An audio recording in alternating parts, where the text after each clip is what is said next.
Our next presenter is also a dear colleague of mine, Dr. Miyoung Yoon. She's an associate professor and also the chair of the Department of Marriage and Family Therapy at Fuller. So I'm looking forward to your presentation, your reflection, especially with your background on a systemic perspective. Thank you. Thank you, Dr. Wang. Dr. David, I am grateful for your voice and the way you speak honestly and pointedly about internalized racial oppression and its impact on racial minority, indigenous people, and particularly the Filipino community. What you've described resonates with my own experiences and the ways that I have privileged white majority culture, race, and values over and against my own culture at times and my own race as a woman of Korean descent. Although I have done a lot of work in raising my own awareness and consciousness, conversations like these help keep me on the journey and illuminate the ongoing work of understanding my own story, which of course starts with my own family history, as you have noted as well. My parents both immigrated to Canada in the mid-1960s. My mother in particular had dreamt of America from the time she was a child. My mother had already possessed a narrative about America as a place of opportunity that in her mind, Korea could not be as a war-torn, still developing country in the 50s and 60s. For my parents, their primary exposure to America at that time was what is considered hard power military force during the Korean War. Furthermore, loss, disappointment, and scarcity was all around them. It is understandable that they would seek life's opportunities elsewhere. The desire for people to migrate to countries of greater wealth, opportunity, and safety is legitimate and very real. It is understandable that one would seek work, education, or refuge when one's own country is dealing with the devastation of war, a corrupt government, violence, or deep poverty. The problem isn't wanting a better life for yourself and for the next generation. The problem is when the country where we seek this better life demands that we leave our cultural distinctions at the doorstep and assimilate into a more palatable type of citizen.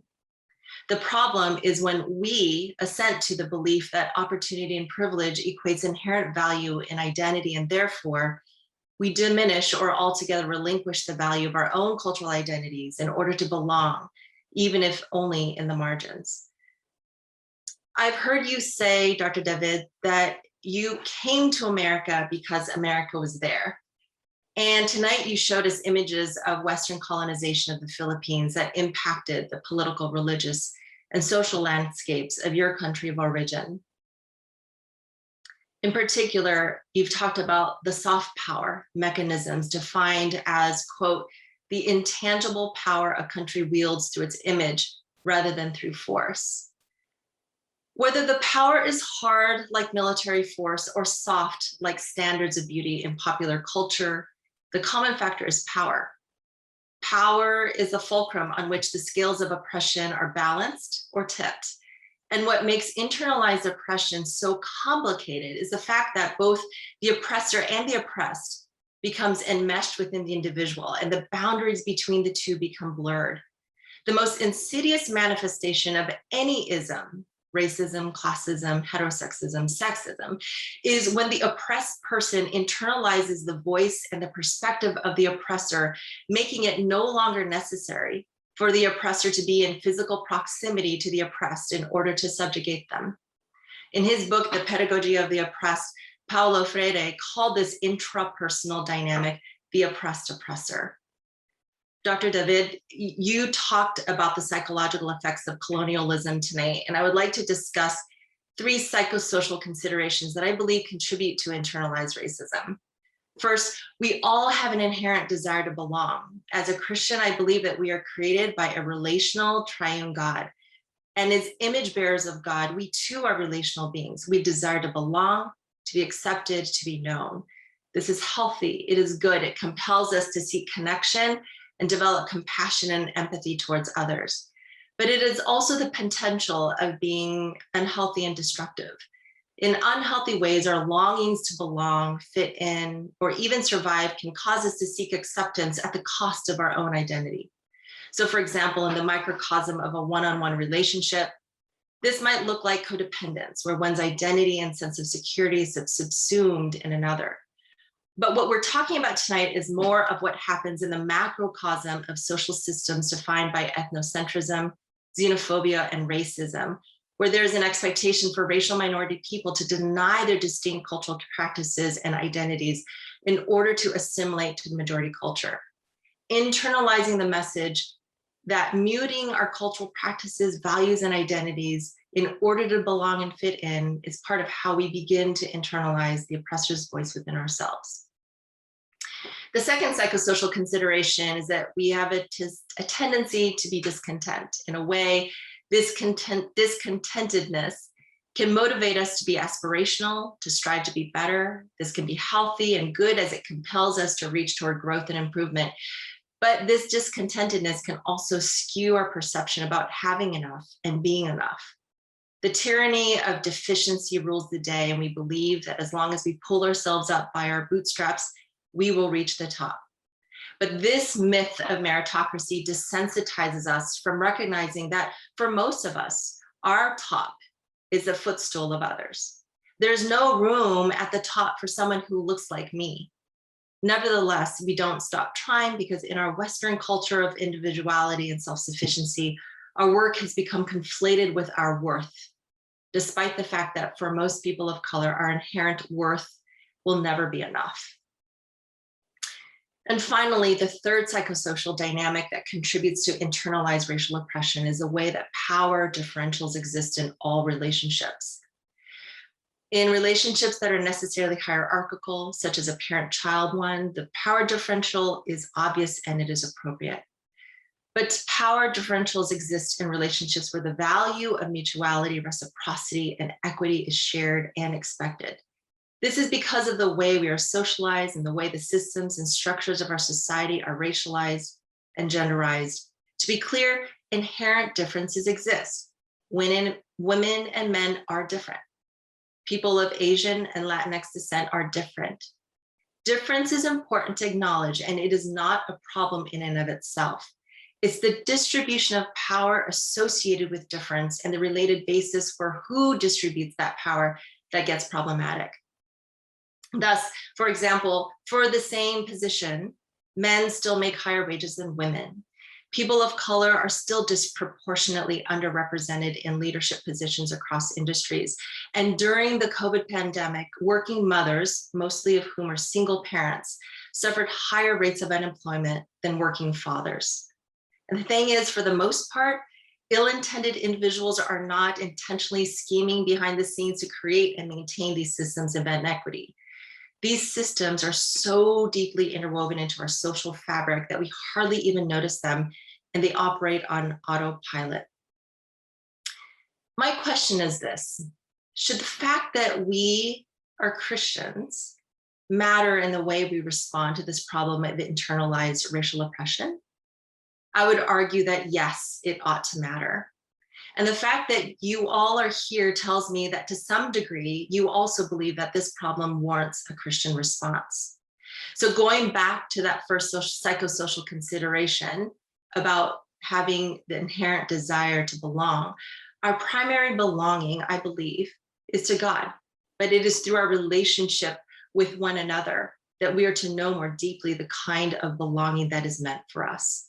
As we all know, the first and greatest commandment is to love the Lord your God with all your heart, your soul, and with all your mind, and to love your neighbor as yourself. And in both the Old and the New Testaments, neighbor is defined as the oppressed, the orphaned, the widowed, the imprisoned, the traveler, the immigrant, the natives of the land, the Jew, and the Gentile. If we truly believe in the Imago Dei, and that we all collectively portray the face and the body of Christ, then this should translate to the way we know and are known by others without requiring the cost of identity. In Paul's first letter to the Corinthians, he wrote, "The eye cannot say to the hand, I don't need you. And the head cannot say to the feet, I don't need you. On the contrary, those parts of the body that seem to be weaker are indispensable. God has put the body together, giving greater honor to the parts that lacked it, so that there should be no division in body, but that its parts should have equal concern for each other. If one part suffers, every part suffers with it. If one part is honored, every part rejoices with it." So what this tells me is that the loss of your identity is a loss for me. Loss of my identity, even parts of it, is a loss for you. If I ask you to deny parts of your identity, rendering you only partially knowable, but expect you to know me fully, then we can never truly belong to one another. This is why the problem of internalized racial oppression is not solely a Black, Indigenous, and people of color problem. It is also a problem for white Americans. Anytime one part of our community is dehumanized, we all lose part of our own humanity, whether we know it or not. Finally, I'll say that Christians need to be concerned about the loss of humanity, even when the consequences are not readily or directly felt. It is easy to consider these matters to be worldly matters that are inconsequential to God's gospel work for his kingdom. I'm reminded of the song written by Jim Reeves where the opening lines go, "This world is not my home, I'm just a passing through. My treasures are laid up somewhere beyond the blue." Evangelical Christians can be so fixated on the life in eternity that we neglect our present reality, when in actuality, as children of God, the promise of eternity should cause us to recognize our proper roles as stewards of all of God's creation, land, animal, humans.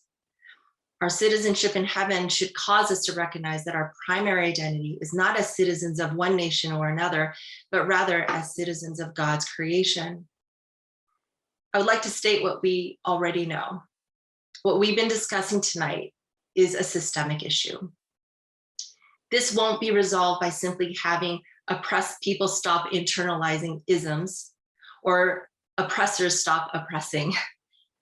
For the Indigenous people of this land and racial minorities in America, we have the task of holistically restoring our cultural identities and reclaiming our embodied existence without waiting for permission to do so. We have to repent for the ways we have violated ourselves and assaulted one another. Although we understand that our internalized oppression is a symptom of white supremacy, we have to take responsibility for our own actions. For many, this work has already begun, and for others, it is just beginning. At the same time, members of the majority white culture have their work to do to help dismantle systems of oppression. The work must begin in understanding their own internalized racist ideologies, as well as addressing other forms of internalized oppression they may have experienced due to gender, sexuality, education, and social class. Next, there must be an active stance to promote an anti-racist mindset and develop meaningful relationships across racial lines. The temptation for white Americans is to practice what Nora Berenstain refers to as epistemic exploitation, quote, when privileged people compel marginalized people to describe the nature of their oppression, end quote. Listening to and being responsive to people's stories and experiences of oppression is important, but expecting marginalized people to explain why we need justice and to teach white America how to give it to us is not acceptable. Healing is difficult. It requires humility, mutuality, emotional and relational stamina, and a commitment to work that is based on a desire for justice and not for appreciation. I pray we will continue to do this work, this hard work, with hope and the promise that in all things, God makes all things new. Thank you.